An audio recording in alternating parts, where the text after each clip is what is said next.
আসসালামু আলাইকুম বন্ধুরা, গল্প চয়নের অদ্ভুত এই গল্পের রাজ্যে আপনাকে স্বাগতম। আজ আপনাদের জন্য নিয়ে এসেছি শিকারী কেনেথ অ্যান্ডারসনের লেখা দুর্ধর্ষ এক শিকার কাহিনী। আজকের গল্পটি পাঠ করবার জন্য আমাদের এক শ্রোতা বন্ধু রিভু ধারা অনুরোধ জানিয়েছিলেন। তার অনুরোধের প্রেক্ষিতেই আমাদের আজকের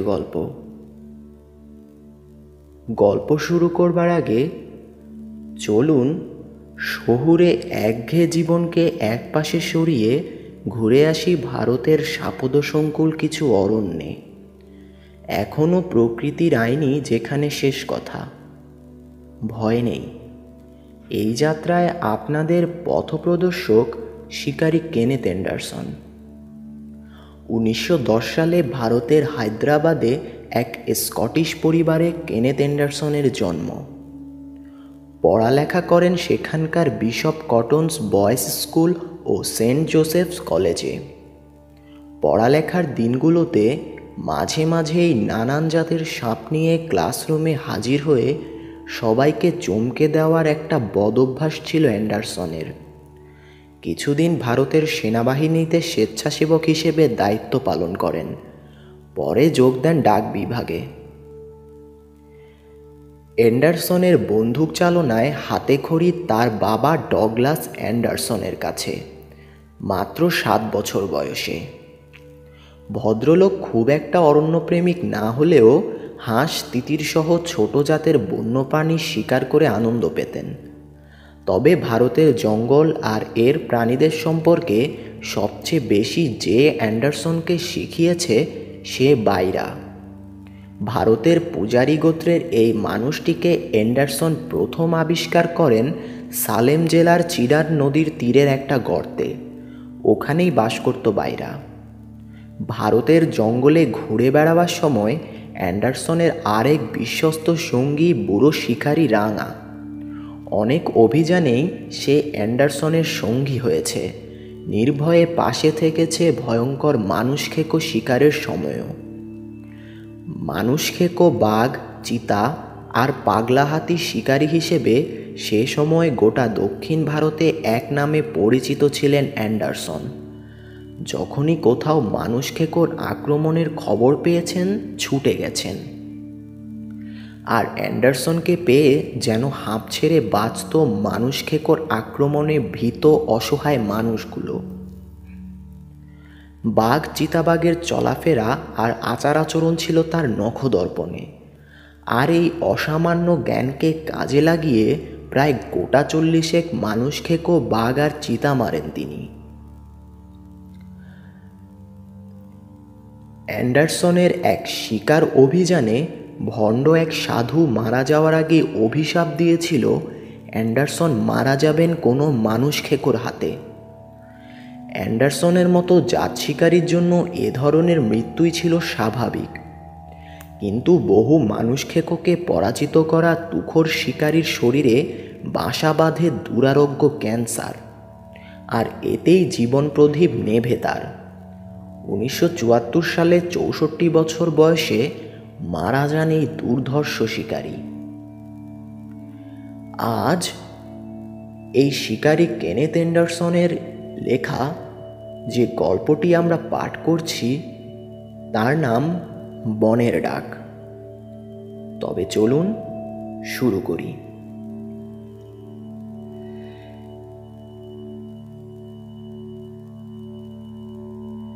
একসময় ব্যাঙ্গালোরে খুব শিকারপ্রিয় এক দম্পতি বাস করতেন। এই দুইজন অর্থাৎ অ্যাঙ্গাস ম্যাকটাভিস এবং তার স্ত্রী অনেক দিন থেকেই একটা বাঘ, বিশেষ করে মানুষখেকো বাঘ মারার জন্য তককে তককে ছিলেন। হঠাৎ একটা সুযোগও মিলে গেল তাদের। চিতালদ্রুগ জেলার দ্বিতীয় বৃহত্তম শহর হলালকেরে, আর চিতালদ্রুগ হল মহীশূর রাজ্যের সবচেয়ে উত্তরের জেলা। ফলে স্বাভাবিকভাবেই উত্তর পূর্বে মাদ্রাজের বেলারি আর উত্তর পশ্চিমে মুম্বাইয়ের সঙ্গে সীমানা হিসেবে কাজ করছে চিতালদ্রুগ। অনেক আগ থেকেই মানুষখেকো বাঘের এলাকা হিসেবে নাম আছে এলাকাটির, এটা ধরে নেওয়ার উপযুক্ত কারণ আছে। এখানকার বাঘেরা বংশ পরম্পরাতেই মানুষের মাংসের প্রতি দুর্দমনীয় একটা আগ্রহ পেয়ে আসছে।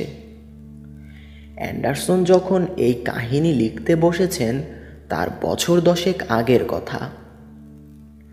এ সময় বাঘের হাতে এখানে বেশ কয়েকজন মানুষ মারা পড়ে। পরিস্থিতি কমে খারাপ হতে থাকলে বাঘ মারার জন্য মহীশূর গ্যাজেট পত্রিকায় শিকারীদের অনুরোধ করে বিজ্ঞপ্তি দিতে বাধ্য হয় কর্তৃপক্ষ। এমনকি এজন্য বড় প্রাণী শিকারের কোনো লাইসেন্স থাকা লাগবে না বলেও জানানো হয়। এমন একটা চমৎকার সুযোগ ম্যাকটাভিস দম্পতি পায়ে ঠেলবেন তা কী করে হয়? তাই তারা এসে অ্যান্ডারসনকে চেপে ধরলেন একসঙ্গে শিকারে যাওয়ার জন্য। অ্যান্ডারসনেরও এতে আপত্তি নেই। আর এরই মাধ্যমে পাঠকদের সুযোগ হয়ে গেল রোমহর্ষক এক শিকার কাহিনী শোনার। একদিন ম্যাকটাভিসদের গাড়িতে চেপে ব্যাঙ্গালোর থেকে চিতালদ্রুগ শহরে চলে এলেন তারা। একই নামের জেলার রাজধানী শহর এটি। এখানে জেলা বন কর্মকর্তার সঙ্গে যোগাযোগ করলেন। উদ্দেশ্য সাম্প্রতিক সময়ে বাঘের হাতে যে হত্যাকাণ্ডগুলো ঘটেছে তা এবং এগুলো কোথায় হয়েছে সে বিষয়ে খোঁজ খবর নেওয়া। সরকারি কর্মকর্তাটি চমৎকার মানুষ। সব ধরনের তথ্য দিয়ে অ্যান্ডারসনদের সাহায্য করার চেষ্টা করলেন তিনি। তার থেকে জানা গেল চিতালদ্রুগ শহরের প্রান্ত সীমানা থেকে মানুষখেকর এলাকার শুরু। এখান থেকে দক্ষিণ পশ্চিমে 10 মাইল দূরের হলালকেরে এবং হলালকেরের 9 মাইল দক্ষিণে হসদুর্গা পর্যন্ত বিস্তৃত প্রাণীটার এলাকা। হসদুর্গা ছোট্ট একটা গ্রাম, তবে শেষ দুটো হত্যাকাণ্ড ঘটেছে সেখানেই। হসদুর্গা থেকে 5 মাইলটা পূর্বে একটা হ্রদ আছে। মারিকানেভ আর ভানিভিলাস দুটি নামেই পরিচিত এই হ্রদটি বিশাল সব মাছ আর কুমিরের আড্ডাখানা। হসদুর্গা থেকে এই হ্রদের দুতীর হয়ে আবার চিতালদ্রুগ শহরের উত্তর দিক পর্যন্ত ছড়িয়েছে বাঘটার শিকারের এলাকা। অবশ্য বন কর্মকর্তা এটি কাজে লাগার মতো তথ্য দিলেন। সেটি হলো বড় এলাকা নিয়ে শিকার করলেও মানুষ খেকোটা থাকে সম্ভবত পুরনো একটা দুর্গের ধ্বংসাবশেষে। চিতালদ্রুগ শহরের দক্ষিণে খাড়াভাবে উঠে যাওয়া যোগীমাথ নামের একটি পাহাড়ের উপর দাঁড়িয়ে আছে এই দুর্গটি। অ্যান্ডারসনের জানা আছে দুর্গটির আশেপাশের এলাকা অনেক আগ থেকেই দলছুট, ভালুক আর চিতাবাঘদের খুব প্রিয় একটা আস্তানা। এমনকি মাঝে সাঝে বাঘরাও এখানে ঘাঁটি গাড়ে। তবে নিজেদের মধ্যে আলাপ আলোচনা শেষে হলালকেরে আর হসদুর্গা থেকে এবারের শিকার অভিযান পরিচালনার সিদ্ধান্ত নিলেন তারা। কারণ এ দুটি জায়গাতে বাঘটার আক্রমণের শিকার হয়েছে বেশিরভাগ মানুষ। পরদিন সকালে রওনা হয়ে ঘণ্টাখানেকের মধ্যে হলালকেরেতে পৌঁছে গেলেন। সাধারণত মানুষ খেকোর এলাকায় লোকদের বেলায় যা ঘটে এখানেও তার ব্যতিক্রম দেখতে পেলেন না। আবার কখন বাঘটা হানা দেবে এই আতঙ্কে তটস্থ হয়ে আছে সবাই। ভয়ে জড়সড় হয়ে থাকা লোকদের কাছ থেকে মানুষ খেকোটা সম্পর্কে নানা ধরনের গল্প শুনলেন তারা। তবে এদের অনেকগুলোই পরস্পর বিরোধী। তবে সব কিছু মিলিয়ে যতটুকু বুঝলেন বাঘটা খুব ধূর্ত। তার চৌহদ্দির মধ্যে যে কোনো জায়গাতেই আঘাত হানার সম্ভাবনা আছে ওটার। আর সাধারণত যেখানে তার এই মুহূর্তে আক্রমণের সম্ভাবনা নেই বলে ধরে নেওয়া হয় সেখানেই হানা দেয় সে। লোকে মুখে প্রচলিত একটি গুজব হলো শহরের পাশের বিশাল খেজুর বাগানে প্রায় দেখা যায় তাকে। খেজুর বাগানটাতে ছড়িয়ে আছে ঘন ল্যান্টানা ঝোপ। হলালকেরে শহরের ঠিক বাইরের অংশ থেকেই এই খেজুর বাগানের শুরু। হলালকেরে থেকে হসদুর্গার দিকে চলে যাওয়ার রাস্তার ধারে বেশ কিছু দূর পর্যন্ত এগিয়েছে বাগানটা। হলালকেরে হসদুর্গার রাস্তায় প্রায় প্রতিদিনই বাঘটার পায়ের ছাপ পাওয়া যায়, জানালো স্থানীয় অধিবাসীরা। অ্যান্ডারসনরা যদি রাতে রাস্তাটা ধরে গাড়িতে করে 9 মাইল পথ বারবার আসা যাওয়া করেন, নিশ্চিতভাবেই এক সময় না এক সময় মানুষ খেকোটার সঙ্গে দেখা হয়ে যাবে, বিশেষ করে খেজুর বাগানের পাশ দিয়ে যাওয়ার সময়, মত প্রকাশ করল তারা। সন্ধে 7টার দিকে গাড়ি নিয়ে বের হলেন অ্যান্ডারসন ও তার সঙ্গীরা। হলালকেরে ছাড়িয়ে 1 মাইলটা আসতেই খেজুর গাছের লম্বা ছড়ানো পাতা নজরে আসলো। তবে মাটির গা ঘেঁষে ঘন হয়ে জন্মানো ল্যান্টানা ঝোপ গাছের নিচের অংশটা দৃষ্টিসীমার আড়াল করে রেখেছে। এখান থেকে একেবারে শামুক গতিতে সামনে এগুতে লাগলেন। আশেপাশে সব কিছু স্পট লাইটের আলো ফেলে সন্দেহজনক কোনো নড়াচড়া দেখার আশায় অধীর হয়ে আছেন। এদিকে গাড়ির হেডলাইটের আলোয় রাস্তার সামনেটা পরিষ্কার দেখা যাচ্ছে। এভাবে 8 মাইল এগোবার পর অদ্ভুত একটা দৃশ্য দেখে চমকে উঠলেন। তাদের ডানে একটা খেজুর গাছের 15 ফুট মতো উপরে কালো লোমশ চেহারার একটা মানুষ চড়ে বসেছে। অন্তত প্রথম দেখায় তাই মনে হলো তাদের। কাঁটাময় পাতা থেকে থোকা থোকা হলদে খেজুর পেড়ে খাচ্ছে সে। আরেকটু কাছে এসে গাড়ি দাঁড় করালেন তারা। ইতিমধ্যে লোমশ প্রাণীটা নেমে আসতে শুরু করেছে। অর্ধেক পথ নামার পর মাথা ঘুরিয়ে অ্যান্ডারসনদের দিকে তাকালো ওটা। আর তখনই অ্যান্ডারসনের বন্ধুরা বুঝতে পারলেন তাদের আজব প্রাণীটা আর কেউ নয়, একটা স্লথ ভালুক। খেজুরের দারুণ একটা ভোজে বাধা পড়ায় যার পরনাই বিরক্ত।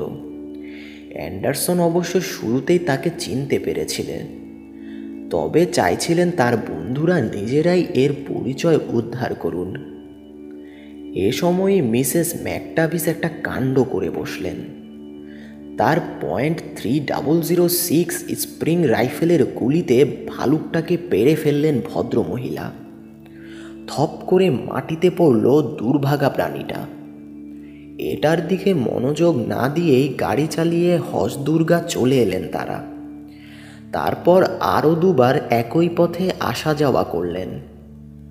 শেষবার ফিরে আসবার সময় ভালুকটার মৃতদেহের কাছে একটা হায়না ছাড়া গোটা ভ্রমণে আর কিছুই দেখা পেলেন না। মৃতদেহটা এভাবে এখানে ফেলে রাখলে হায়নাটা এর 12টা বাজিয়ে দিতে পারে, এই চিন্তা করে 3 জন মিলে প্রাণান্তর চেষ্টায় গাড়ির ইঞ্জিন আর সামনের মাঠগার্ডের মাঝখানে এনে রাখলেন ওটাকে।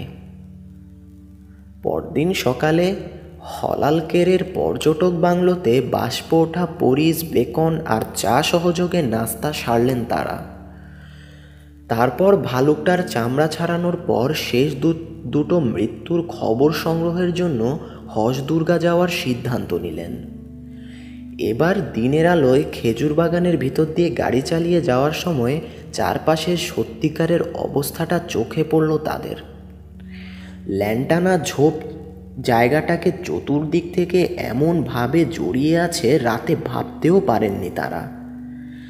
আর এমন দুর্ভেদ্য জায়গায় কোনো বাঘকে গুলি করা, এমনকি তাকে এক পলকের জন্য দেখার সম্ভাবনাও নেই বললেই চলে। হসদুর্গাতে আগের 2টো দুর্ঘটনা সম্পর্কে বিস্তারিত জানতে পারলেন তারা। প্রথমটি ঘটে সপ্তাহ 3 আগে। গ্রামের প্রান্তসীমার একটা বাড়িতে বাবা মার সঙ্গে থাকতো বছর 11-র একটা মেয়ে। তারা আবার তালুকের মোড়লের দুঃসম্পর্কের আত্মীয়। রাত 8টার দিকে ঘর থেকে বের হয়ে সে সম্ভবত প্রকৃতির ডাকে সাড়া দিতে যায়, আর কখনোই বাড়ি ফিরে আসেনি মেয়েটি। এমনকি কোনো ধরনের চিৎকার কিংবা সতর্ক সংকেতও শোনা যায়নি, যা থেকে বোঝা যেত তার ভাগ্যে আসলে কী ঘটেছে। অনেকক্ষণ পরও মেয়েটার কোনো খোঁজ খবর না পেয়ে হারিকেন নিয়ে বের হয় তার বাবা মা, কিন্তু তার কোনো হদিসই পেল না। এমনকি শক্ত মাটিতে মিলল না কোনো ছাপও। এক পর্যায়ে আতঙ্কিত হয়ে চেঁচিয়ে গ্রামের লোকদের ডেকে তুলল তারা। ঘণ্টা 2-এর মধ্যে 50 জন মানুষের একটি অনুসন্ধানী দল জোগাড় হয়ে গেল। মশাল, কাঠের টুকরো, কুঠার আর দুটো গাদা বন্দুকে সজ্জিত হয়ে অসহায় মেয়েটার খোঁজে বের হলো দলটা। রাতের অন্ধকারে কিছুই নজরে আসলো না তাদের। পরের দিন সকালে আবারও অনুসন্ধানে নামলো তারা। এবার আধ মাইলটাক দূরে কাটা ঝোপের গায়ে মেয়েটার পরনের পোশাকের কিছু ছেঁড়া অংশ পাওয়া গেল। এই হলো মেয়েটাকে যে বাঘে নিয়েছে এর একমাত্র নমুনা। এছাড়া তারা তার শরীরের আর কিছুই খুঁজে পায়নি। দ্বিতীয় হত্যাকাণ্ডটি ঘটেছে 12 দিন আগে। মারিকানেভ হ্রদটার অবস্থান গ্রাম থেকে 5 মাইল পূর্বে। ওটার দিকে অর্ধেক এগুলে রাস্তার ধারে ছোট্ট একটা পুকুর পড়ে। আকারে ছোট হলেও কি হবে, খুব গভীর পুকুরটা। হসদুর্গা গ্রামেরই 2 ভাই কাপড় পরিষ্কার করত এখানে। এই 2 ভাই ছিল ধোপা। কাপড় ধোয়ার জন্য ধারে কাছে এমন নিরুপদ্রব জায়গা আর খুঁজে পায়নি তারা। 2 ভাইয়ের ছিল 3টা গাধা। পুকুরে কাপড় বয়ে আনা আর ধোয়া শেষে গ্রামে ফিরিয়ে নেওয়ার কাজটা করতো এরা। এদিন সন্ধ্যায় মোটামুটি 5টার দিকে 2 ভাই তাদের ধোয়ার কাজ শেষ করে। তারপর গাধা 3টার পিঠে কাপড়গুলো তুলে দিয়ে গ্রামের দিকে রওনা হয়। একজন ভাই ছিল সবার সামনে। তাকে লাইন ধরে অনুসরণ করছিল গাধা 3টা। সবশেষে অপর ভাই। হসদুর্গা থেকে মাত্র মাইলটাক দূরে আছে এমন সময় একপাশের ঝোপের আড়াল থেকে লাফিয়ে পড়ল একটা বাঘ। অবিশ্বাস্য দ্রুত গতিতে সামনের ভাইটাকে মুখে নিয়ে অদৃশ্য হয়ে গেল ওটা। হতভাগ্য লোকটা এমনকি শব্দ করার সুযোগ পর্যন্ত পেল না। এদিকে পিছনে তার ভাই এই ঘটনা দেখে হিতাহিত জ্ঞান হারালো। মাত্র যে পুকুরটা থেকে এসেছে সোজা সেদিকেই ছুট লাগালো সে। রাত 8টা বেজে যাওয়ার পরও যখন 2 ভাই কিংবা তাদের 3 গাধা কেউই গ্রামে ফিরে এলো না, চিন্তায় পড়ে গেল তাদের স্ত্রীরা। গ্রামের আশেপাশের বাড়িগুলোতে সংবাদটা ছড়িয়ে দিল তারা। প্রায় রাত 10টার দিকে শখানেক লোক একত্র হয়ে আগের বারের মতোই মশাল, কুঠোর এবং অবশ্যই 2টি গাদা বন্দুক সহ লোক 2জনের খোঁজে বের হলো।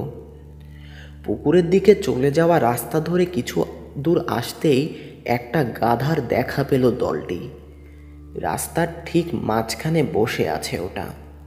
পিঠের সঙ্গে এখনো বাঁধা ধোয়া কাপড়ের বোঝা।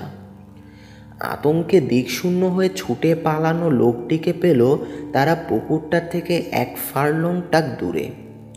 ভাইয়ের ভাগ্যে কি ঘটেছে দেখে এখানে দৌড়ে এসে আবিষ্কার করে গোটা জঙ্গলে সে একা।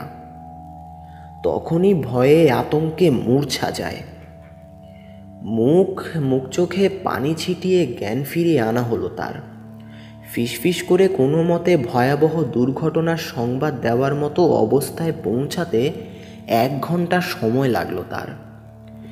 এবার লোকটাকে সঙ্গে নিয়ে মর্মান্তিক ঘটনাটি যে জায়গায় ঘটেছে সেখানেই চলে এলো সবাই। হারানো লোকটির খোঁজে আশেপাশে মোটামুটি একটা তল্লাশিও চালানো হলো।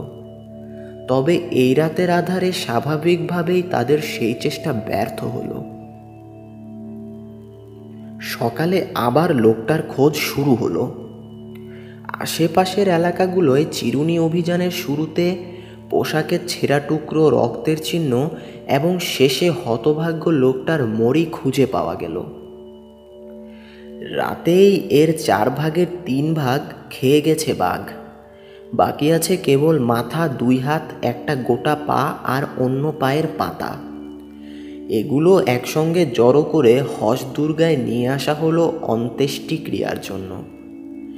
রাস্তা থেকে 1 ফার্লং মতো দূরে পাওয়া গেল মালবাহী বাকি 2টো গাধাতে। মনের আনন্দে চড়ে বেড়াচ্ছিল ওগুলো। এখানে এসে উপরি হিসেবে আরেকটা খবর পেলেন এন্ডারসনরা। দিন 4 আগে একটা গরুর গাড়ি নিয়ে হলালকেরের দিকে যাচ্ছিল এক লোক। গাড়িটার জোয়ালে বাঁধা ছিল 2টো ষাঁড়। বিকেল 3টার দিকে হসদুর্গার থেকে 3 মাইল মতো এসেছে এমন সময় একটা বাঘ হামলা চালালো গাড়িটার ওপর। চালক কোনো মতে লাফিয়ে পড়ে গাড়িটা থেকে, তারপর একটা ঘুরপথে পালিয়ে গ্রামে পৌঁছায়। পরদিন গ্রাম থেকে একদল লোক যায় গাড়ি আর ষাঁড় দুটোর খোঁজে। গাড়িটাকে রাস্তাতেই পেয়ে গেল তারা। একটা বলদ তখনও জোয়ালে বাঁধা। এখান থেকে সর্বোচ্চ 50 গজ দূরে পেল দ্বিতীয় ষাঁড়টা। অবশ্য আরও পরিষ্কারভাবে বললে ওটার যতটুকু বাকি আছে। প্রাণীটাকে মেরে যে কোনোভাবে জোয়াল থেকে ছুটিয়ে এখানে নিয়ে আসে বাঘ। তারপর হতভাগ্য সঙ্গীর চোখের সামনে রসিয়ে রসিয়ে খায়। বাঘটার এসব কীর্তিকলাপের পাশাপাশি আরেকটি তথ্য পেলেন অ্যান্ডারসন এবং তার সঙ্গীরা। ইতিমধ্যে তাদের প্রতিদ্বন্দ্বী 2 শিকারী উপস্থিত হয়েছে হজ দুর্গায়। দিন 5 আগে এখানে এসে গ্রামের এক কামরার পর্যটক বাংলোটিতে আশ্রয় নিয়েছে তারা। নতুন শোনা এই খবরটা বেশ একটা ঝামেলায় ফেলে দিল তাদের। প্রথম কথা হলো, যখন 2জন শিকারী বাঘটা মারার চেষ্টা করছে তখন তারাও ওটা মারতে হামলে পড়াটা শোভন হবে না। তার চেয়ে বড় কথা, এতে অধিক সন্ন্যাসীতে গাজন নষ্ট হওয়ার সম্ভাবনা। অতিরিক্ত শিকারীর উপস্থিতি সাধারণত শিকারকে ভয় পাইয়ে তাড়ানো ছাড়া আর কোনো সুবিধা তৈরি করতে পারে না।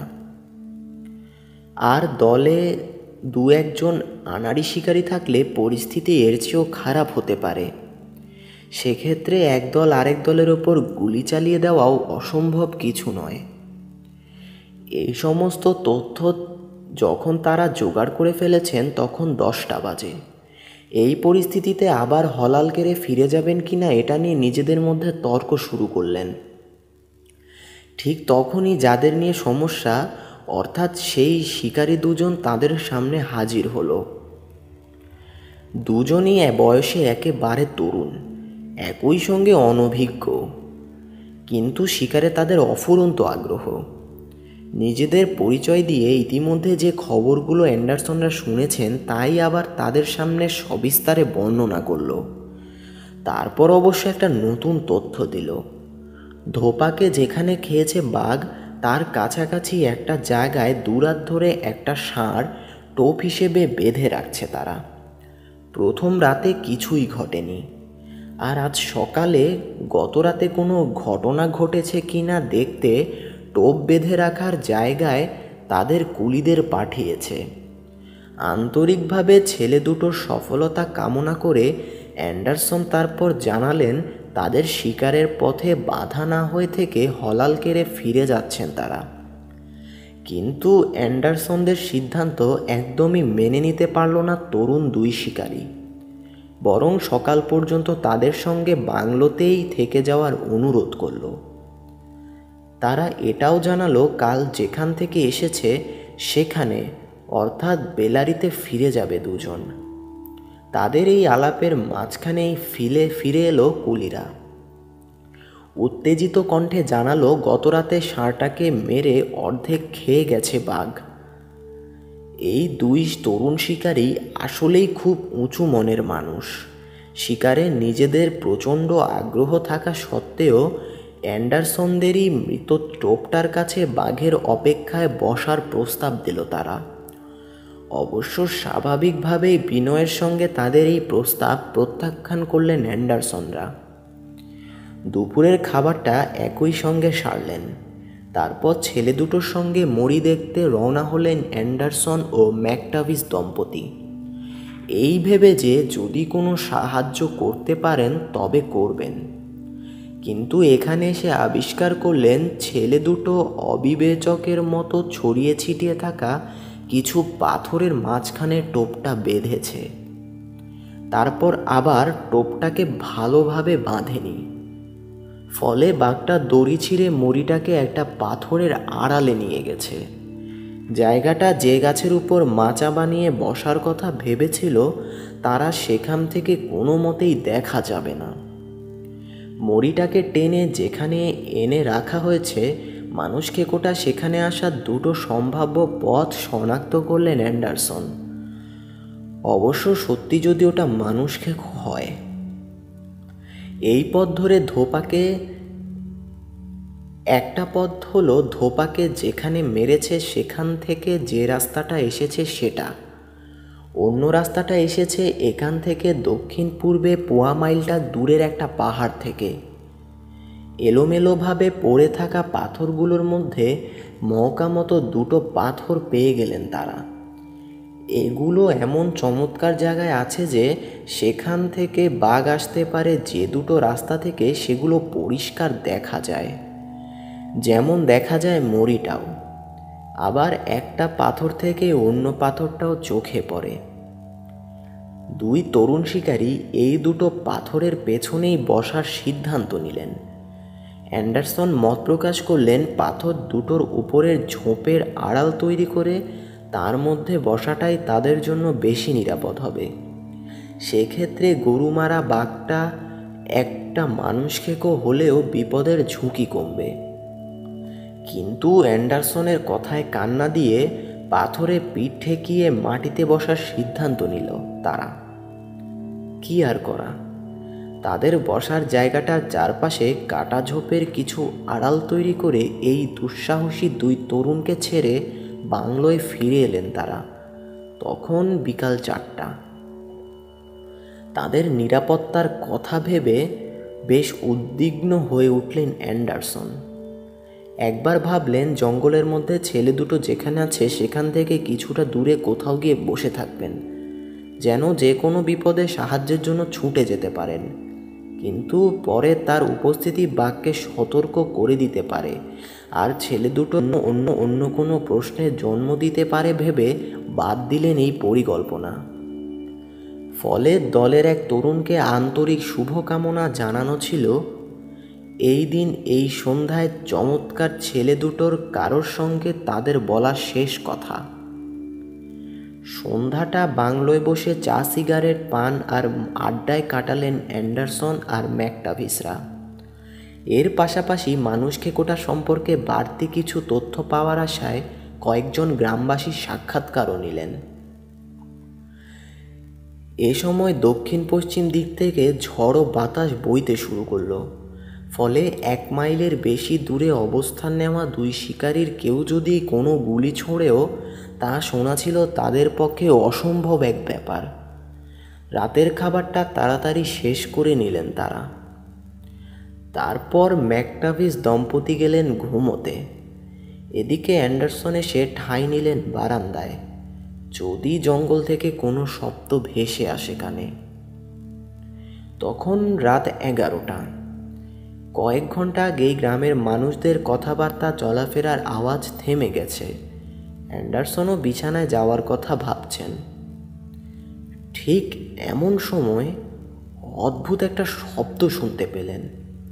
খুব তাড়াতাড়ি আবিষ্কার করলেন হোঁচট খেতে খেতে দৌড়ে আসা কারো পায়ের শব্দ এটা।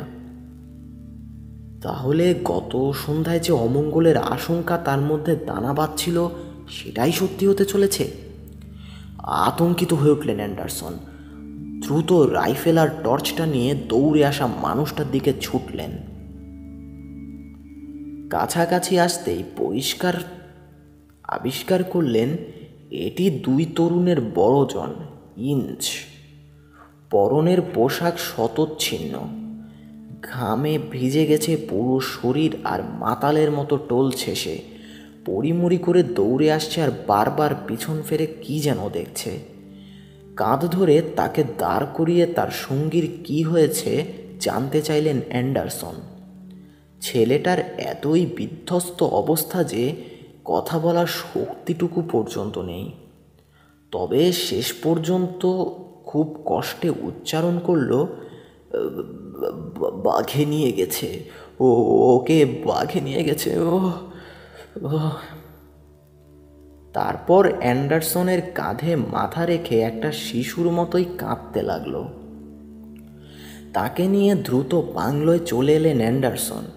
সেখানে ঘুম থেকে জাগালেন ম্যাকটাভিস এবং তার স্ত্রীকে।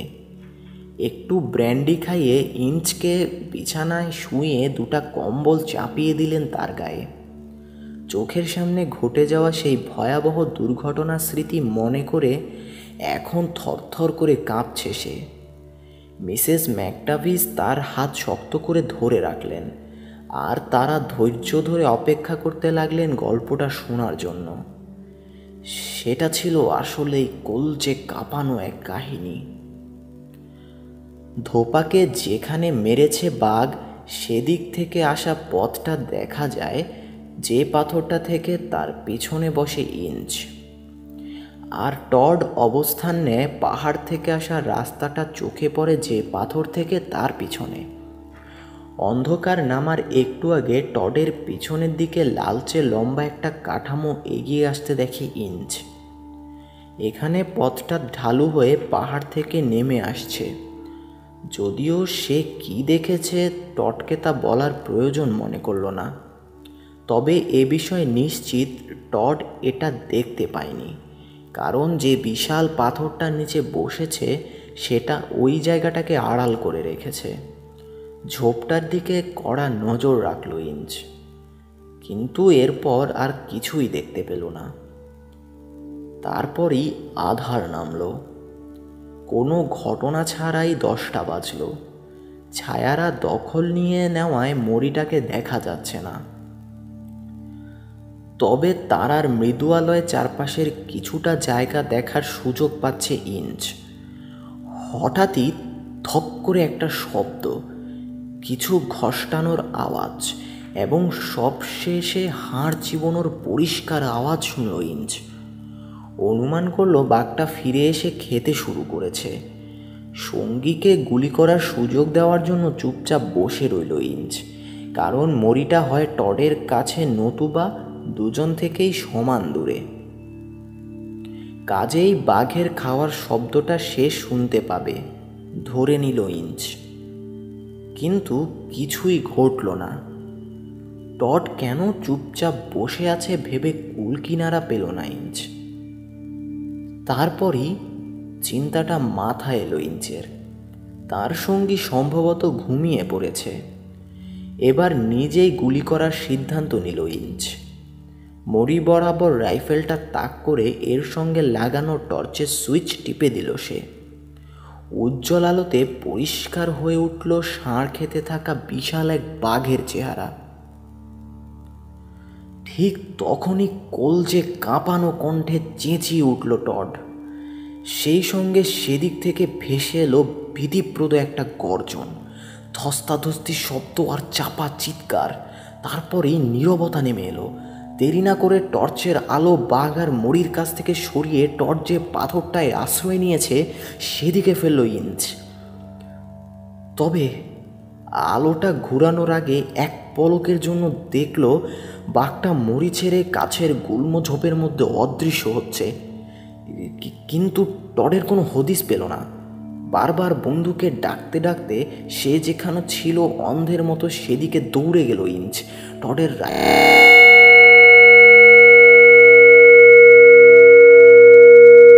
পানির বোতল আর আধ খাওয়া স্যান্ডউইচ মাটিতে পড়ে আছে, কিন্তু টড কোথায়? বন্ধুকে মানুষ খেকোটা তুলে নিয়ে গেছে এটা বুঝতে পেরে হিতাহিত জ্ঞান হারালো ইঞ্চ। পাগলের মতো তার খোঁজে বের হলো জঙ্গলে। এতে লাভের মধ্যে যা হলো তা হলো নিজেই জঙ্গলে পথ হারালো। এদিকে নিজের অসহায়ত্ব তাকে আরও বেশি উন্মত্ত করে তুলল। জ্ঞানশূন্য হয়ে এদিক সেদিক ছুটতে শুরু করল। এ সময় কপাল গুনে হজ দুর্গার দিকে আসা রাস্তাটা খুঁজে পেল। তারপরই এই পথ ধরেই পাগলের মতো দৌড়ে আসে। ইঞ্চের এই গল্প থেকে পরিষ্কার হয়ে গেল বাঘ একটা নয় দুটো। একটা নিবেদিত প্রাণ গরু খেকো, আর আরেকটা তার চেয়ে দৃঢ় প্রতিজ্ঞ মানুষ খেকো। সম্ভবত জোর বেঁধে থাকা দুটি বাঘেরা, একটি পুরুষ আর অপরটা মাদি। অবশ্যই এটা হতেই হবে এমন কোনো কথা নেই, তবে অ্যান্ডারসন নিজের জীবনে এমন অস্বাভাবিক জোড়া দেখেননি। এমন হতে পারে একই লিটার থেকে আসা দুটো তরুণ বাঘেরা। এদের একটা আবার মানুষ খাওয়ার বদভ্যাস রপ্ত করে নিয়েছে। সম্ভবত মার কাছ থেকেই এটা পেয়েছে সে। ইঞ্চের বর্ণনা থেকে যতদূর বোঝা যাচ্ছে গরু খেকোটা সদ্য তরুণ বিশাল একটা বাঘ। কয়েক মিনিটের মধ্যে গ্রামের লোকদের জাগিয়ে ফেললেন তারা। গোটা বিশেক অনিচ্ছুক গ্রামবাসীকেও জড়ো করে ফেললেন। মশাল, লাঠি, কুঠারে সজ্জিত হয়ে এসেছে তারা। অবশ্য দলে সেই 2 গাদা বন্দুকের মালিকও আছে। তাদের সঙ্গে মিসেস ম্যাকটাভিস এবং ক্লান্তির শেষ সীমায় পৌঁছে যাওয়া ইঞ্চও যোগ দিল। অল্প সময়ের মধ্যে যে পাথর থেকে টডকে তুলে নিয়ে গেছে বাঘ, সেখানে উপস্থিত হলো অনুসন্ধানী দলটা। ছড়িয়ে ছিটিয়ে চারপাশে খোঁজা শুরু করলেন তারা। অল্প কিছুক্ষণের মধ্যে এক পাটি রাবারের জুতা আবিষ্কার করলেন তাদের একজন। টডের বাম পা থেকে ওটা খুলে পড়েছিল। এটা দেখে অনুমান করলেন বাঘটা যে পাহাড় থেকে নেমে এসেছে, শিকার নিয়ে আবার সেই পাহাড়ের দিকেই গেছে। দ্রুত গতিতে সামনে এগিয়ে তারা এমন একটা জায়গায় চলে এলেন যেখানে বাঘটা প্রথম টডকে মাটিতে নামায়। তারপরই সম্ভবত ইঞ্চের চেঁচামেচি আর দৌড়দৌড়িতে শঙ্কিত হয়ে আবার চলা শুরু করে। স্বাভাবিকভাবেই রক্তের একটা চিহ্ন এখন মানুষ খেকোটার সঙ্গে সঙ্গে গেছে। এটা অনুসরণ করে পাহাড়টার পাদদেশে চলে এলেন সবাই। অ্যান্ডারসন আর ম্যাকটাভিসের নেতৃত্বে একে অপরের খুব কাছাকাছি থেকে সাবধানে আগে বাড়ল অনুসন্ধানী দলটি। রাত 3:30টার শেষ পর্যন্ত টডের অর্ধভুক্ত মরির কাছে পৌঁছালেন তারা। শরীরের মোটামুটি অর্ধেক খেয়ে ফেলেছে বাঘ। মৃতদেহটা দেখতে ভয়ঙ্কর লাগছে। প্রিয় বন্ধুর এই অবস্থা দেখে ইঞ্চের প্রতিক্রিয়া হলো ভয়াবহ। প্রথমে মুখ বিকৃত করে ওয়াক ওয়াক করতে লাগলো, তারপর কাঁদতে শুরু করলো, শেষে অজ্ঞান হয়ে পড়ে গেল। ভোর 6টার একটু পর সম্পূর্ণ নিয়ন্ত্রণের বাইরে চলে যাওয়া ইঞ্চ আর টডের আধ খাওয়া মরিটা নিয়ে হসদুর্গা পৌঁছালেন তারা। ফ্রেড টমের শরীরের যে অংশটা আছে সেটা ম্যাকটাভিসের গাড়িতে তুলে দেওয়া হলো। আর দুর্ভাগ্য, টডের গাড়িটায় ইঞ্চ সহ উঠলেন অ্যান্ডারসন। 9টার দিকে চিতালদ্রুপ পৌঁছালো গাড়ি দুটো। এখানে লোকাল ফান্ড হসপিটালে ভর্তি করা হলো ইঞ্চকে। আর তারা ব্যস্ত থাকলেন এ ধরনের দুর্ঘটনায় যেসব সরকারি তদন্ত হয় তার কাজে। নিঃসঙ্গ ফাঁকা পর্যটক বাংলোটায় যখন পৌঁছালেন তখন প্রায় সন্ধ্যা ঘনিয়েছে। হতাশ মনমরা হয়ে ঘুমাতে গেলেন দুজন, তবে মনে প্রতিশোধ নেওয়ার দৃঢ় সংকল্প। এটা বলতেই হবে, গত 20 ঘন্টার ভয়াবহ চাপ মিসেস ম্যাকটাভিস সামলেছেন আশ্চর্য দৃঢ়তার সঙ্গে। পাশাপাশি পুরো সময়টা মানসিকভাবে তাদের সাহস জুগিয়ে চলেছেন ভদ্রমহিলা। পরদিন সকালে আবার দুর্ঘটনাস্থলে হাজির হলেন তারা। পরবর্তী 3-4 ঘন্টা সেখানে ঘুরে ঘুরে তথ্য সংগ্রহের চেষ্টা করলেন। তবে গত কয়েক সপ্তাহে বৃষ্টি না হওয়ায় এখানকার মাটি একেবারেই শক্ত, ফলে মানুষ খেকোটার কোনো পায়ের ছাপ পেলেন না। যা দেখে বাঘটার আকার আর এটা মদ্দা না মাদি বুঝতে পারতেন। তবে ইঞ্চের বর্ণনা থেকে তারা অনুমান করলেন গরু খেকোটা একটা পুরুষ বাঘ। সেক্ষেত্রে মানুষ খেকোটা বাঘিনী হওয়ার সম্ভাবনা বেশি। যদিও অ্যান্ডারসন আগেই বলেছেন এটা যে হবেই এর কোনো নিশ্চয়তা নেই। আশেপাশে কোনো সূত্র না পেয়ে যে পথ ধরে রাতে টডের মৃতদেহ খুঁজে পেয়েছিলেন আবার সেটা অনুসরণ শুরু করলেন, কিন্তু কোথাও বাঘটার একটা পায়ের ছাপও খুঁজে পেলেন না। এমনকি গত রাতে যেখান পর্যন্ত এসেছিলেন তার একটু সামনে এগিয়েও দেখলেন, কিন্তু শক্ত কঠিন মাটি যেন তার রহস্য অ্যান্ডারসনদের কাছে প্রকাশ না করার শপথ নিয়েছে। ফলে সমস্ত চেষ্টাই রূপ নিল ব্যর্থতায়। মানুষ খেকোটার আকার এবং পরিচয় গোপনই থাকলো তাদের কাছে। এদিকে তাদের অনুপস্থিতির সুযোগে শকুনরা ভালোই সদ্গতি করেছে ষাঁড়ের মরিটার, অর্থাৎ একেবারে শুরু থেকে শুরু করতে হবে তাদের। কিন্তু আলাপ আলোচনার পর ঠিক হলো যেখানে ধোপাকে মেরেছে বাঘ এর পাশের রাস্তায় মোষের নতুন একটা টোপ বাঁধবেন।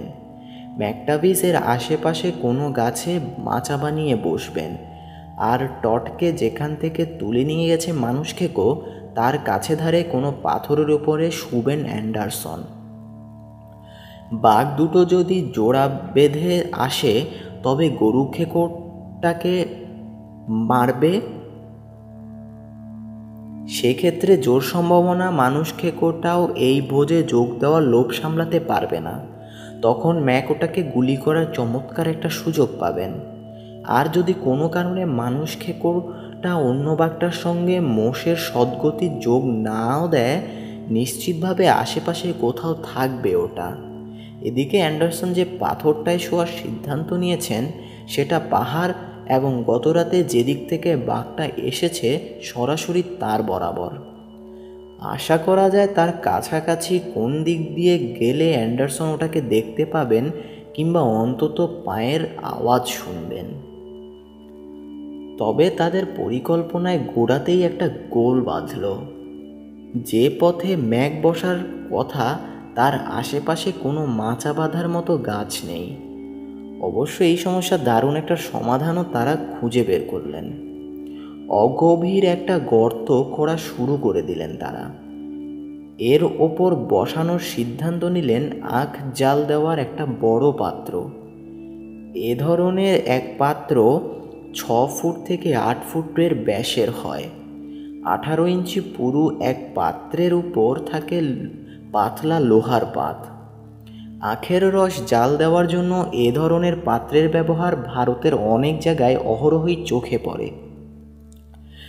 আখের রস জাল দিয়ে ঠান্ডা করার পর 4 বর্গ ইঞ্চির একটা টুকরো কাটা হয়। তখন এটি পরিচিত হয় জ্যাগারি নামে। পাঠকদের সুবিধার জন্য জানিয়ে রাখা যায় জ্যাগারির আরেক নাম আখের গুড়। অ্যান্ডারসন যখনকার কথা বলছেন সে সময় দক্ষিণ ভারতের গ্রামগুলোতে সাধারণ চিনি ছিল একেবারেই অচেনা। তাদের জন্য চিনি বলতে ছিল এই জ্যাগারি বা বাদামি চিনি। দক্ষিণ ভারতের প্রায় প্রতিটি গ্রামেই এই ধরনের আখের রস জাল দেওয়ার কারখানা ছিল। আর ছিল এক বিশালাকার পাত্র। ইতিমধ্যে হসদুর্গাতে এমন কিছু কারখানাও দেখেছেন অ্যান্ডারসনরা। গ্রাম থেকে এ ধরনের একটা পাত্র আসতে খুব বেশি দেরি করলেন না তারা। 6 জন গ্রামবাসী বিশাল এই পাত্রটা বয়ে আনলো। ব্যাঙ্গালোর থেকে আনা একটা তেরপল এবং রাতের অভিযানের জন্য প্রয়োজনীয় অন্যান্য জিনিসপত্র সঙ্গে আনতে ভুললেন না তারা। এবার সদ্য খোঁড়া গর্তটার 4 কোণায় 4টা পাথর দিয়ে তার উপর বসিয়ে দিলেন পাত্রটা। পাথর দেওয়াতে গর্ত আর পাত্রের মধ্যে 6 ইঞ্চি একটা ফাঁক তৈরি হলো। এ পথে বাতাস ভিতরে ঢুকবে আর গর্তের বাসিন্দা বাইরেটা দেখার সুযোগ পাবেন। বাঘ এলে গুলিও করবেন এই পথে। এবার গর্তের উপর তেরপল বিছিয়ে দেওয়া হলো। এর উপরটা ঢেকে দেওয়া হলো লতা, কাটা ঝোপ আর গর্ত থেকে তোলা বালু দিয়ে, যেন আশেপাশের পরিবেশের সঙ্গে জায়গাটার কোনো অস্বাভাবিকত্ব চোখে না পড়ে। গোটা কাজটা তারা করলেন দারুণ দক্ষতার সঙ্গে। ফলে একটু দূর থেকে দেখে এটাকে সামান্য উঁচু কুজের মতো একটা জায়গা ছাড়া আর কিছুই মনে হলো না। তারপরই নতুন করে একটা ঝামেলা বাঁধল। ম্যাকের স্ত্রীও তার সঙ্গে বাঘের অপেক্ষায় গর্তের ভিতর বসতে চাইলেন। অ্যান্ডারসন আর ম্যাকটাভিস অনেক বুঝিয়ে সুঝিয়েও তাকে এই সংকল্প থেকে টলাতে পারলেন না। অগত্যা কি আর করা। অ্যান্ডারসন আর গ্রাম থেকে আসা লোকগুলো মিলে এক প্রান্তের পাত্র উঁচু করে ধরে ম্যাকটাভিস দম্পতিকে ভেতরে ঢোকার ব্যবস্থা করে দিলেন। তারা হামাগুড়ি দিয়ে ঢুকতেই পাত্রটা আবার বসিয়ে আগের মতো তেরপল বালু দিয়ে ঢেকে দিলেন। অ্যান্ডারসন এই ভেবে আশ্বস্ত হলেন যে ম্যাকটাভিসরা গর্তের ভেতর বেশ নিরাপদেই থাকবেন। পাত্রটা তাদের জন্য ঢাল হিসেবে কাজ করবে। এবার টোপটাকে জায়গা মতো বেঁধে ফেললেন অ্যান্ডারসন। তারপর গতদিনের দুর্ঘটনাস্থলের দিকে রওনা হলেন। সেখানেই একটা পাথরের ওপর শুয়ে বাঘের অপেক্ষা করার কথা তার। তবে যাবার আগে ম্যাকটাভিসের সঙ্গে কথা বলে ঠিক করলেন কোনো ধরনের সাহায্যের প্রয়োজন হলে তারা পরস্পরের সঙ্গে যোগাযোগ করবেন 3 বার করে শীষ বাজিয়ে। বিকাল 5টার দিকে পাথরটার ওপর চড়ে বসলেন অ্যান্ডারসন। তারপর কায়দা মতো শুয়ে পরবর্তী ঘটনা প্রবাহের অপেক্ষায় থাকলেন। অবশ্য একটু সুস্থির হতেই সমস্যাটা টের পেলেন। সারাদিনের রোদের তাপ শুষে বেশ উত্তপ্ত হয়ে উঠেছে পাথরটা। এর উপর শুয়ে থাকতে গিয়ে চামড়া পুড়ে যাওয়ার দশা হচ্ছে তার। একটার পর একটা ঘন্টা পেরিয়ে যেতে লাগলো, কিন্তু পুরো জঙ্গল নিশ্চুপ নিস্তব্ধ। মনে হচ্ছে যেন কোনো ধরনের প্রাণের অস্তিত্বই নেই এখানে। এমনকি রাতের এই সূচনা লগ্নে জোরে সোরে তাদের উপস্থিতি জানান দেওয়া যে নাইটজারেরা, তাদেরও দিক থেকে কোনো সাড়া নেই। গভীর নিস্তব্ধতা যেন চেপে ধরেছে অ্যান্ডারসনকে। তারাগুলোর ভুতুড়ে আলো এসে পড়েছে তার শরীরে। দুর্ভাগা ফ্রেড টড এবং তার ভাগ্যে আসলে কি ঘটেছিল তা ভাবতে শুরু করলেন তিনি। মধ্যরাতের একটু পর পরিষ্কার একটা শীষ শুনলেন। পরপর 2 বার পুনরাবৃত্তি হলো এর। নিশ্চিত ম্যাকের তরফ থেকে এটা আসছে। কি এমন ঘটল যাতে ম্যাককে তার সাহায্য চাইতে হলো ভেবে চিন্তিত হয়ে পড়লেন অ্যান্ডারসন। পিছলে পাথরটা থেকে নেমে এলেন তিনি। তারপর টর্চ জেলে সাবধানে যেখানে ম্যাকটাভিস দম্পতি অবস্থান নিয়েছেন সেদিকে এগুলেন। জায়গাটায় পৌঁছেই তাদের মহিষের টোপটার পাশে দাঁড়িয়ে থাকতে দেখলেন। ওটা দিব্যি বেঁচে বর্তে আছে। গুড়ের পাত্রটার এক প্রান্তে বসে অ্যান্ডারসনকে পুরো ঘটনা খুলে বললেন 2 জন মিলে। মাঝরাত পর্যন্ত কিছুই দেখতে বা শুনতে পাননি তারা। একসময় মিসেস ম্যাকটাভিসের, যিনি বসেছিলেন টোপটার মুখোমুখি বসা তার স্বামীর ঠিক পেছনে, মনে হলো পিছন থেকে একটা মৃদু গোঙানি শুনতে পেয়েছেন। পাত্র আর মাটির মাঝখানের ফাঁক দিয়ে দেখার চেষ্টা শুরু করতে কিছুই নজরে আসলো না তার। তারপরই 6 ফুটের মতো দূরে বাথটবের আকারে একটা পাথরের মতো জিনিস মনোযোগ আকর্ষণ করল। কিন্তু এখানে তো কোনো পাথর ছিল না। এবার ফাঁকটার কাছাকাছি মাথা এনে ভালোভাবে তাকাতেই ভয় পেয়ে গেলেন। একটু আগে যেটাকে পাথর মনে হয়েছে সেটা এখন হয়ে গেল বাঘ। সামনের পা দুটো বাড়িয়ে নিজের পেটের উপর ভর দিয়ে মাটিতে শুয়ে আছে রাজকীয় প্রাণীটা। স্থির দৃষ্টিতে সামনে তাকিয়ে আছে। হঠাৎ বাঘটাকে দেখে আতঙ্কে যেন নড়াচড়ার শক্তি হারিয়ে ফেললেন।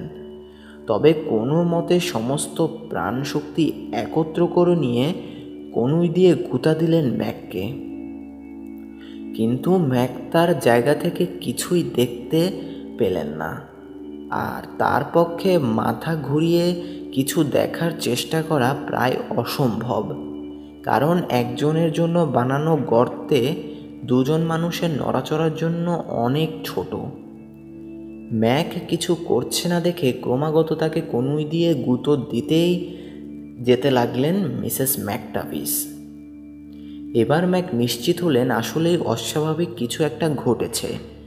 এবার তাই প্রাণপণে নিজেকে ঘোরাবার চেষ্টা করলেন। আর এতে তার বেরিয়ে থাকা রাইফেলের মাজল দিয়ে গিয়ে লাগলো পাত্রটাতে, এবং ধাতুর স্পর্শে টং করে একটা শব্দ হলো। তারপরই বেশ জোরালো কণ্ঠে হুফ এবং ভারী কোনো একটা বস্তুর পতনের শব্দ হলো। বাঘটা হালকাভাবে লাফিয়ে গর্তটা পার হয়ে পালিয়ে গেল। তাদের অস্তিত্ব ফাঁস হয়ে গেছে বাঘটার কাছে। কাজেই এখানে পুরো রাত জেগে থেকে কোনো লাভ নেই। এটা ভালোই বোঝা হয়ে গেছে ম্যাকটাভিস দম্পতির। অতএব দেরি না করে শীষ বাজিয়ে অ্যান্ডারসনকে ডেকে আনেন তারা। এখানে আর অপেক্ষা করে ফায়দা নেই, এ বিষয়ে একমত হলেন অ্যান্ডারসনও। অতএব টোপটাকে রেখে বাংলোর দিকে রওনা হলেন তিনজন। পরদিন সকালে টোপটাকে ফিরিয়ে আনতে একদল লোক পাঠালেন অ্যান্ডারসন। যখন ফিরে এলো, দলটা উত্তেজনায় কাঁপছে। তারা জানালো গতরাতে মারা পড়েছে টোপটা, আর এর বেশিরভাগই খেয়ে গেছে বাঘ। দ্রুত ঘটনাস্থলে এসে অ্যান্ডারসনরা আবিষ্কার করলেন লোকগুলোর কথাই সঠিক। সত্যি কথা বলতে মাথা আর খুরগুলো ছাড়া প্রাণীটার আর কিছুই অবশিষ্ট নেই। আশেপাশের মাটি ভালোভাবে পরীক্ষা করতেই জানা গেল দুটি বাঘই অংশ নিয়েছে রাতের ভোজে। কাছেই উল্টে পড়ে থাকা আখ গেজানোর পাত্র আর স্তূপ হয়ে থাকা তারপুলিনটা মোটেই বাদ সাধতে পারেননি তাদের এই উৎসবে।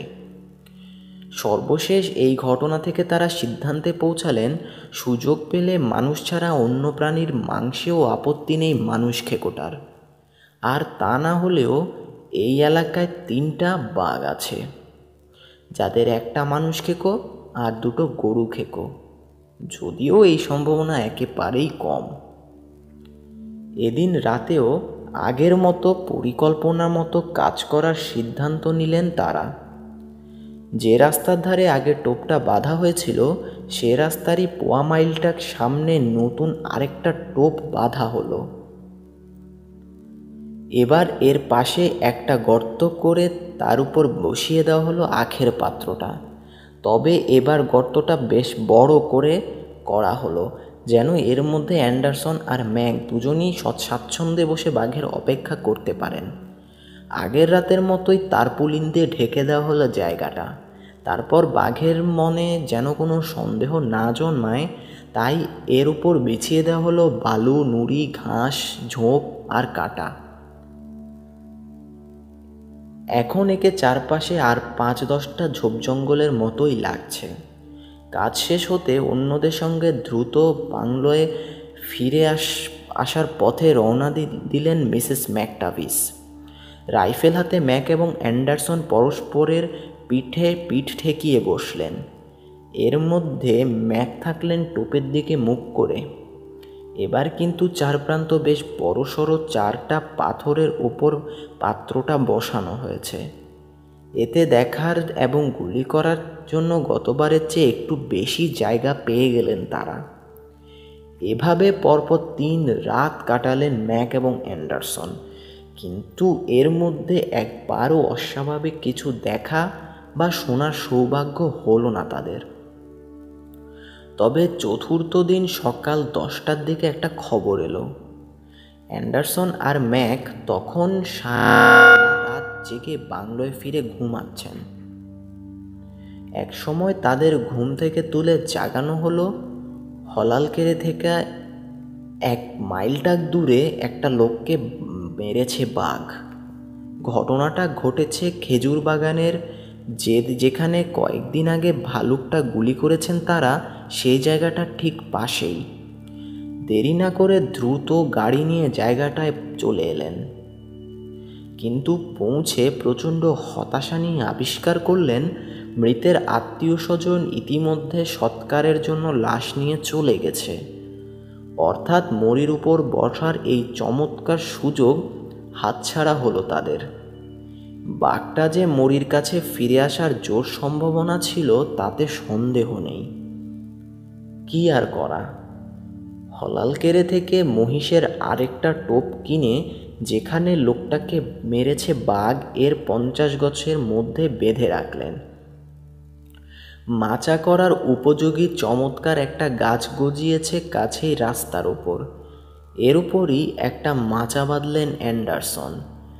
টানা 4 রাতের অভিযানের পর ম্যাক বেশ কিছুটা ক্লান্তি অনুভব করছিলেন, কাজেই এই যাত্রা বিশ্রাম নেওয়ার সিদ্ধান্ত নিলেন। অ্যান্ডারসন একাই চড়লেন মাচার ওপর। এবারও ভাগ্যদেবীর দেখা পেলেন না অ্যান্ডারসন। ভোর 6টার দিকে ক্লান্ত বিরস বদনে হতাশ অ্যান্ডারসনকে দেখা গেল হলালকেরের দিকে 1 মাইল পথ অতিক্রম করতে। গ্রামে ফিরে কয়েকজন লোককে পাঠালেন টোপটাকে ফিরিয়ে আনতে। আধ ঘন্টার মধ্যে ছুটতে ছুটতে ফিরে এলো লোকগুলো। হাঁপাতে হাঁপাতে জানালো সেখানে পৌঁছে কেবল প্রাণীটা দড়ি খুলবে ঠিক এমন সময় কয়েক গজ দূরের জঙ্গলের ভিতর থেকে গর্জে উঠে একটা বাঘ। এরপর আর সেখানে থাকে এমন বুকের পাটা কার? মহিষটা যেখানে আছে সেখানেই রেখে পরিমরি করে গ্রামে পালিয়ে এসেছে তারা। লাফিয়ে গাড়িতে উঠে যত দ্রুত সম্ভব ঘটনাস্থলে পৌঁছে গেলেন তারা। আর এখানে এসেই একটা ধাক্কা খেলেন। মহিষটা এখনো জলজ্যান্ত দাঁড়িয়ে আছে। ঘটনাটাকে মোটেই স্বাভাবিক বলা যাবে না।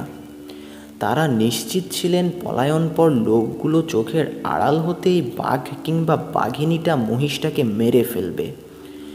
একটা সুযোগ নেওয়ার সিদ্ধান্ত নিলেন অ্যান্ডারসন। ম্যাককে হলালকেরে ফিরে যেতে বলে সেই মুহূর্তেই আবার মাচায় চড়ে বসলেন তিনি। তার কেন যেন মনে হচ্ছে বাঘটা আবার টোপটার কাছে ফিরে আসবে।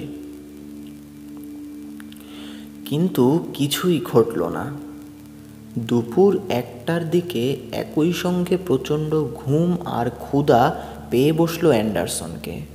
অতএব গাছটা থেকে নেমে টোপটার বাঁধন খুলে ওটা সহ হাঁটতে শুরু করলেন হলালকেরের দিকে। রাতের আগের জায়গায় টোপটা বেঁধে আবার গাছের উপর চড়ে বসলেন অ্যান্ডারসন। এদিকে ম্যাক আর তার স্ত্রী প্রথমে গাড়িতে করে হসদুর্গা ফিরে গেলেন। তারপর তাদের রেখে যাওয়া টোপটার পাশে আগের সেই আখের পাত্রের নিচে রাতের মতো ঘাঁটি গাড়লেন দুজনে, যেখানে টানা 3টি হতাশাজনক রাত কাটিয়েছেন অ্যান্ডারসন আর ম্যাক। এবারও কিছুই ঘটল না। ভোর 6টার দিকে হসদুর্গা ফিরে গাড়ি চালিয়ে অ্যান্ডারসনদের গাছটার কাছে চলে এলেন ম্যাকটাভিস দম্পতি। তারপর অ্যান্ডারসন সহ হলালকেরের বাংলোয় ফিরে গেলেন।